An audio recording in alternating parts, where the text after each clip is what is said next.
ये क्या कहता है समझते हैं। अगर हम बात करें क्वेश्चन नंबर 24 की, तो Mohan provides students with containers of different capacities to help them learn the concept of volume.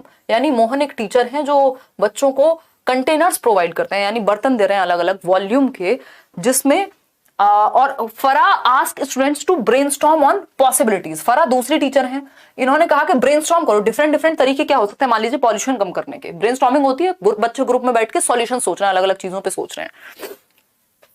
Possibilities of making waste disposal a mechanical task so that people do not have to do these menial tasks। कि भैया waste disposal अपने आप हो जाए automatic machine के through, लोगों को time ना देना पड़े वेस्ट को डिस्पोज करने में या कूड़ा फेंकने में। Both of the teachers are employing dash in their classroom. दोनों टीचर कर क्या रहे हैं? एक टीचर है जिसने डिफरेंट डिफरेंट, मतलब बच्चे तो एक्टिव हैं दोनों की क्लास में, सिंपल बात है।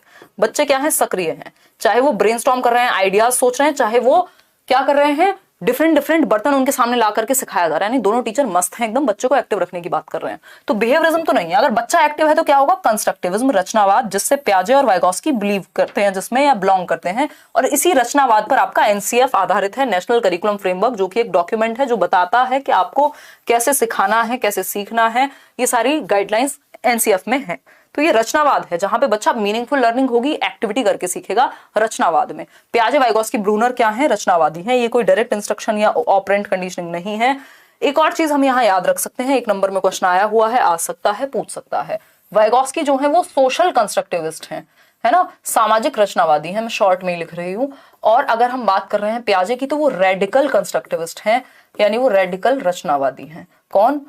प्याजे। इन दोनों में ये डिफरेंस है, ठीक। बाकी हैं दोनों कंस्ट्रक्टिविस्ट ही, यानी रचनावादी ही हैं। दोनों बच्चे को एक्टिव रखने की बात करेंगे, ये समाज में और ये एक्टिविटी खुद से। तो B option is the right answer. फटाफट से चलेंगे नेक्स्ट क्वेश्चन पे। क्वेश्चन नंबर 25 कहता है, ये आपका एक और क्वेश्चन जो कथन और कारण पर बेस्ड है, रीजन और असर्शन। कथन क्या है? Apart from academic learning it is important to focus on the socio emotional needs of the students in an educational setup. यानी शिक्षा का जो ढांचा है उसमें सिर्फ हम एजुकेशनल चीजें ही ना सीखें, सिर्फ हम सब्जेक्ट्स को ही ना पढ़ें, सिर्फ एकेडमिक्स ही ना पढ़ें, हम सोशियो इमोशनली भी बेहतर हों। यानी हम एक दूसरे को समझ पाए, एक दूसरे को सहयोग कर पाए, क्योंकि हम क्या है, ग्रुप में रहते हैं मनुष्य, ठीक है। तो अवबोध के अतिरिक्त जो शैक्षणिक अवबोध है, सिर्फ नंबर लाने के अलावा भी छात्रों के सामाजिक संवेगात्मक आवश्यकताओं पर ध्यान दे सकें, हमारे अंदर एम्पैथी हो, हम एक दूसरे को समझ पाए, एक दूसरे को आगे बढ़ा पाए, एक दूसरे के साथ बस कट थ्रोट कंपटीशन में ही शामिल ना हो, हम सीख पाए एक दूसरे से, एक दूसरे के साथ खुश रह पाए। नहीं तो मनुष्य एक सामाजिक प्राणी है, अगर सिर्फ अकेले रह के ही खुशी होती तो फिर आप इतने सारे ग्रुप्स नहीं देखते सोशल मीडिया से लेके, और दुनिया में कोई दोस्त नहीं बनाता, है ना।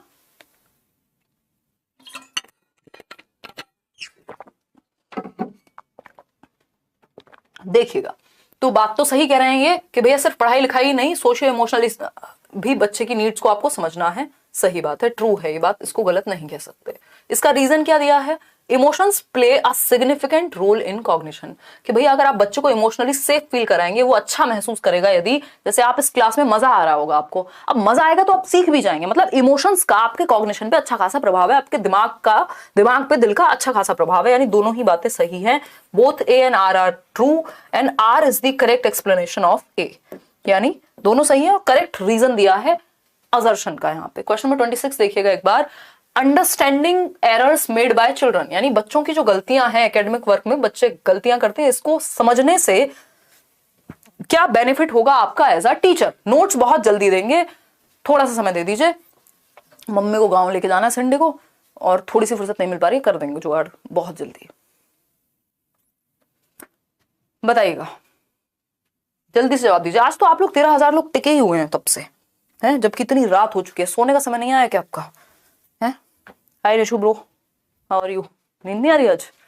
Good good. पोल आज टाइम पे आ रहे हैं आपके।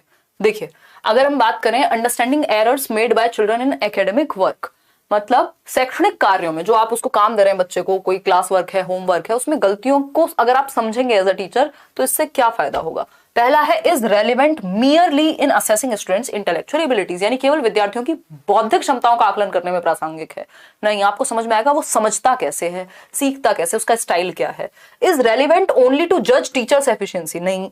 Is relevant to understand teaching as well as learning process, ये बात सही है। आप अपनी टीचिंग के बारे में जानेंगे गलतियों से बच्चे की, और बच्चे की लर्निंग के बारे में जानेंगे कि वो सीखता कैसे और आपके सिखाने में क्या कमी रह गई है, तो आप दोनों के लिए फीडबैक है। गलतियां जो हैं वो बहुत ही प्यारी चीज होती है, जिससे आप बच्चे की लर्निंग को समझ पाएंगे और अपने टीचिंग मेथड में परिवर्तन ला पाएंगे। ऐसा नहीं कि टीचिंग के लिए कोई रेलेवेंस नहीं रखती, ऐसा नहीं है। तो C option is the right answer. Question number 27 देखिएगा, क्रिटिकल थिंकिंग इन्वॉल्व्स यानी समालोचनात्मक चिंतन। समालोचनात्मक चिंतन क्या है? क्रिटिकल थिंकिंग यानी थोड़ी सी ओपन एंडेड थिंकिंग, सिर्फ सही और गलत के रूप में ना देखना चीजों को एनालाइज करना, चीजों को समझ पाना, कौन सी बात कहां से आ रही है, सिर्फ विश्वास ना कर लेना, फैक्ट्स और ओपिनियन में अंतर कर पाना, ये सारी चीजें। कोमल कह रहे हैं सब गंभीर हैं पढ़ाई के लिए। हाँ, पेपर आ रहा है ना, पेपर आते हुए तो आप लोग सब इतना ध्यान अगर आप साल भर दे लें तो क्या करते हैं? दुनिया पलट में आप। कुछ लोग हैं वैसे जो साल भर पढ़ते हैं। क्रिटिकल थिंकिंग निम्नलिखित में से समालोचनात्मक चिंतन, यही मोटिवेशन बना के रखनी है, क्योंकि आज भी मैं क्लास में भी कह रही थी, लोग 45 वैकेंसीज में भी सिलेक्शन ले रहे हैं, है ना, और लोग 4,500 में भी नहीं ले पा रहे हैं।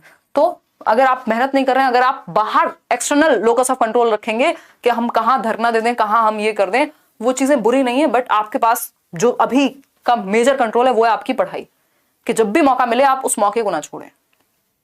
देखिएगा, क्रिटिकल थिंकिंग की जब हम बात कर रहे हैं तो क्या है क्रिटिकल थिंकिंग? चीजों को हर एक एस्पेक्ट में देख पाना, डिफरेंट वेज में देख पाना, उनको क्रिटिकली एनालाइज कर पाना, यानी उनको टुकड़ों में तोड़ करके समझ पाना कि किसी चीज का कोई रीजन है तो क्या है, उसका विश्लेषण कर पाना, फेल हुए तो क्यों हुए, किस सब्जेक्ट में कमी रह गई, किस टॉपिक को समझने में दिक्कत हुई, ये आपने एनालाइज किया।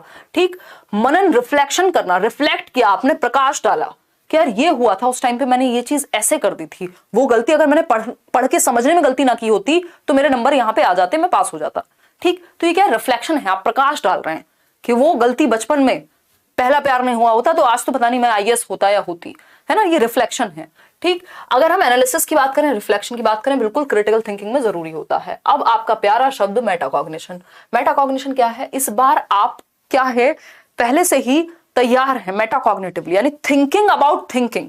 जब आप सोच रहे हैं कि मैं इस बार मेहनत करूंगा, तो आप इस बार ये भी सोच रहे हैं कि मेहनत इस तरह से करनी है कि ऑनलाइन एग्जाम है तो टाइम भी लिमिटेड होता है, कई बार टाइम ऑपोजिट चलेगा, तो मैं क्या करूंगी या करूंगा, है ना, प्रैक्टिस मेरी अच्छे से अच्छी कैसे होगी, मेरे प्रीवियस ईयर पिछली बार इतने नहीं किए थे, इस बार प्रीवियस ईयर को भी एनालाइज करूंगा कि 4 ऑप्शन में से अगर कोई अलग है तो उसको कैसे उस पर सोचना है, यानी thinking about thinking, awareness about awareness की स्ट्रेटेजी बनाऊंगा, लेकिन उसके ऊपर भी सोचूंगा कि क्या ये स्ट्रेटेजी सही है, कितनी सही है, इसमें और क्या हो सकता था।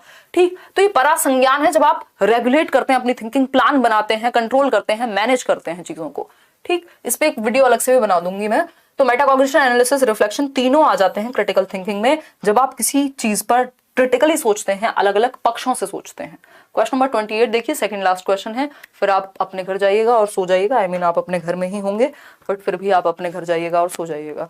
देखिएगा, क्वेश्चन नंबर 28 है, अनीता जो कि एक टीचर है 4th ग्रेड की यानी 4th कक्षा की, is facing a situation in her class where several students are reporting boredom. इनके सामने एक समस्या आ रही है कक्षा 4 की अध्यापिका के सामने कि बच्चे बोर हो रहे हैं क्लास में, नींद आती है उनको, सो जाते हैं, जबाइयां लेते रहते हैं, उबासियां लेते रहते हैं और सो जाते हैं। ठीक, in ongoing theme in this scenario she should, यानी कि इस स्थिति में क्या करना चाहिए टीचर को कि बच्चे बोर हो रहे हैं, तो अब डांस करके दिखाएं या क्या करें, या ऐसे तरीके से पढ़ाएं कि बच्चे अपने आप जाग जाएं। ठीक, बताइएगा। इग्नोर कर दीजिए, इग्नोरेंस इज नॉट ब्लिस, यानी इग्नोर अगर आप कर देंगे तो फिर प्रॉब्लम सॉल्व कब होगी? सिर्फ इग्नोर करने से काम चल जाएगा? नहीं चलेगा। पनिश द स्टूडेंट्स, आपको पनिशमेंट देने का, दंड का कोई अधिकार नहीं है। राइट टू एजुकेशन साफ साफ कहता है कि आप कॉर्पोरल पनिशमेंट नहीं दे सकते, बच्चे को मुर्गा या मुर्गी नहीं बना सकते, आंखें नहीं दिखा सकते। सी ऑप्शन है, reflect on the content of lesson and method of teaching. ये बात सही है कि आप रिफ्लेक्ट करेंगे, आप प्रकाश डालेंगे कि कहीं आपके मेथड ऑफ टीचिंग में कोई कमी तो नहीं है, आपके कंटेंट में कोई कमी तो नहीं है। हमारे साथ प्रॉब्लम यही है, ज्यादातर लोगों की आदत ऐसी हो जाती है, वो खुद में कमी कभी नहीं देखना चाहते, है ना, वो चाहते हैं कि भैया बच्चे को समझ नहीं आ रहा उसमें प्रॉब्लम है, जबकि ये आपकी जिम्मेदारी है कि आप इंटरेस्ट नहीं क्रिएट कर पाए।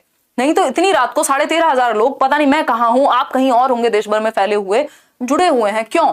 क्योंकि शायद हम वो इंटरेस्ट क्रिएट करके रख पा रहे हैं, हम दोनों मींस मैं और आप सीख पा रहे हैं। ठीक, तो assume that these students are not capable of learning. भैया हर बच्चा कैपेबल है लर्निंग के लिए, अभी चाइल्ड सेंटर्ड एजुकेशन में हमने यही समझा था। आप बच्चे को ये नहीं मानते कि वो सीखने के लायक नहीं है, हर बच्चे का अपना पोटेंशियल है, वो उस पोटेंशियल के अनुसार सीखने के लायक है। हर बच्चा एक दूसरे के बराबर सीखने के लायक है वो नहीं, हर बच्चे में अपना पोटेंशियल है, उसको आगे बढ़ा करके लाना है। ठीक है ना। और पोल वाली दीदी भी अपने घर जाएं और सो जाएं, ये बात आपने सही है, पोल वाली दीदी को घर जाना होता है, इनकी मम्मी 3 बार फोन कर देती हैं नमस्ते आंटी। पाठ के विषय वस्तु और पढ़ाने के तरीके पर पुनः चिंतन करें। भैया फिर से सोचें कि कहां कमी रह गई, कैसे बेहतर तरीके से आप सिखा सकते हैं। ठीक, आगे बढ़ते हैं क्वेश्चन नंबर 29 पर। अगर हम बात करें what should a teacher tell her students to encourage them to intrinsically motivate for task, यानी आप चाहते हैं एज अ टीचर के बच्चे क्या है, इंट्रिंसिकली मोटिवेट हो, आंतरिक रूप से अभिप्रेरित हो, बढ़िया तरीके से सीखें, मस्त तरीके से सीखें, बताइएगा फटाफट से बताइएगा। दीदी मैसेज कर रही हैं, बाद में पढ़ेंगे। देखिएगा, अगर हम बात करें किसी अध्यापक को अपने विद्यार्थियों को किसी कार्य के लिए आंतरिक रूप से प्रेरित करना है, यानी आप इंटरनली मोटिवेट हो, इसके लिए आप क्या करेंगे as a teacher? The students who finishes first will get 5 stars. इसका रीजन हो गया बाहर के बच्चा काम इसलिए करेगा क्योंकि 5 स्टार मिलेंगे। अब ये 5 स्टार जो हैं जिंदगी भर आपको भगाते रहेंगे क्योंकि आपको किसी से तारीफ सुननी थी। ठीक, तो ये तो बाहर हो गया रीजन, एक्सटर्नल मोटिवेशन है ये तो। Let me see who finishes first who is the smartest. अब आप बच्चे को कंपेयर कर रहे हैं कि देखते हैं कौन सबसे पहले करता है, तो ये एक्सटर्नल मोटिवेशन है ना। ये छोटी क्लासेस में फिर भी थोड़ा बहुत चल जाता है, या जब आपको शुरुआत करानी हो, लंबा नहीं चलता है जीवन में। किसी काम की शुरुआत में आप इसको यूज कर सकते हैं बट हमेशा नहीं चलेगा। Working on this is so interesting, let's see what all we can learn in this activity. ये बेस्ट तरीका है कि इस पर काम करना कितना मजेदार है। चलो देखते हैं कि हम इस गतिविधि से क्या क्या सीख सकते हैं। आज हम कोई थियोरी पढ़ रहे हैं, मान लीजिए मैंने पहले भी थियोरीज कराई हुई हैं या कभी हम सीखते हैं, तो हम ये देखते हैं, अच्छा देखते हैं फ्रॉइड ने कहा क्या है या पियाजे कहते क्या हैं, इनकी सोच क्या है, आज सीखने को मिलेगा क्या हमें। अगर ये इसमें कोई रीजन बाहर नहीं है कि हमें पियाजे आके अवार्ड देंगे, पियाजे की थियोरी पढ़ लीजिए, है ना, वो नहीं है। बट रीजन क्या है? Learning for the sake of learning. आप इसलिए सीख रहे हैं क्योंकि आपको सीखना पसंद है, तो रीजन अंदर है, इंटरनल है, इसमें बाहर नहीं है कोई रीजन। जब रीजन बाहर ना हो तो इंटरनल मोटिवेशन।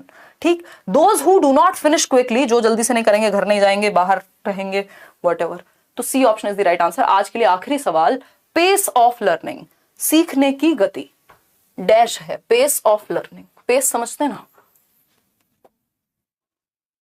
कई लोग तो क्रिकेट के फैन होंगे, वो पेस बॉल के हिसाब से, बॉल की गति के हिसाब से ही पेस समझेंगे, बट गति ही है ये। मैथ्स की क्लास लेंगे, उदय सर लेंगे। बहुत बढ़िया, बहुत बढ़िया, बहुत ही बढ़िया, गजब कर दिए हो।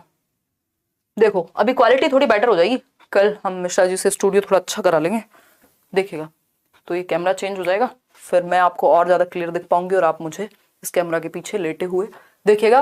Pace of learning dependent solely on personal factors, यानी आपकी सीखने की जो गति है, हमने कल बात की थी लर्निंग में 2 फैक्टर होते हैं, एक पर्सनल, एक प्रोफेशनल नहीं एनवायरमेंटल। ठीक है, पर्सनल नहीं एनवायरमेंटल। ठीक, तो लर्निंग को अफेक्ट करने वाले 2 फैक्टर्स हैं मेजरली, जो जिससे लर्निंग प्रभावित होती है। और वो कौन से 2 फैक्टर्स हैं? एक है पर्सनल फैक्टर्स, यानी व्यक्तिगत कारक जो व्यक्ति से यानी बच्चे से जुड़े हुए हैं, पर्सनल फैक्टर्स।